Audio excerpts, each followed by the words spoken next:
Good day folks, Sean here from Air Photography.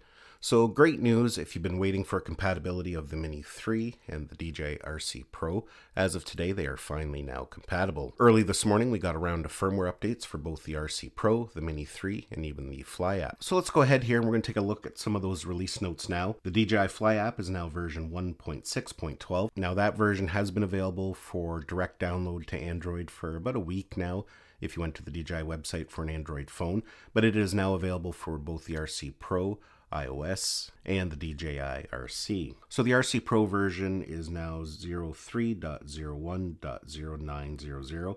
And under the release notes there, you can see it's added support for the Mini 3 Pro. It's added FPV Live support to use with DJI FPV goggles version 2. So I think that's similar how you could plug the goggles into the old smart controller and get a live view. I think that's what that's referring to, but we'll definitely be checking that out. And we've got the new Mini 3 firmware here, which is version 01.00.0300. So the big thing is obviously support for the Mini 3, which a lot of people have been waiting for. Now I've gone ahead and updated the firmware on my Mini 3 and the RC Pro. For me, it took quite a while to update the firmware for the RC Pro. I think their servers were getting hammered. It took me about a good 25 minutes just to get the firmware downloaded. The Mini 3 went actually fairly quickly, but I haven't bound them together yet. I thought I'd do that on camera. So let's go ahead here. We'll get the Mini 3 fired up. Now there are a couple different ways in which you can bind the aircraft together, but we'll just do the most common way. So what we're going to do is hit Connection Guide.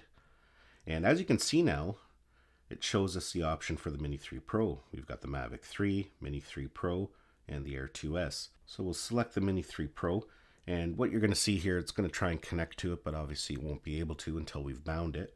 So we'll get a message here in a minute saying it's unable to connect to aircraft, as you can see there. So then we'll click on that.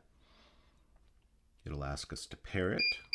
And then what we're going to do is press and hold the power button on the Mini 3.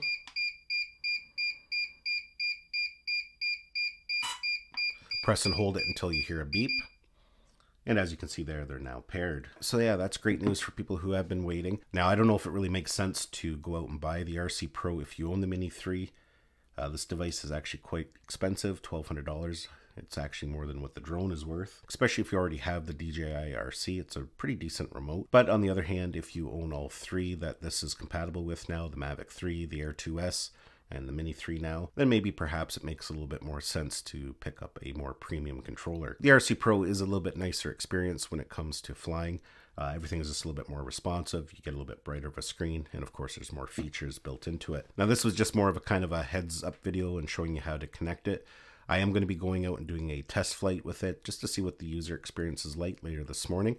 So keep an eye out for that video. Hopefully I'll have that up later this afternoon, or worst case, first thing tomorrow morning. So yeah, folks, just a quick little update for the DJI Mini 3 Pro. Hopefully you enjoyed this video and got some value out of it. Give it a thumbs up if you did. It's always greatly appreciated.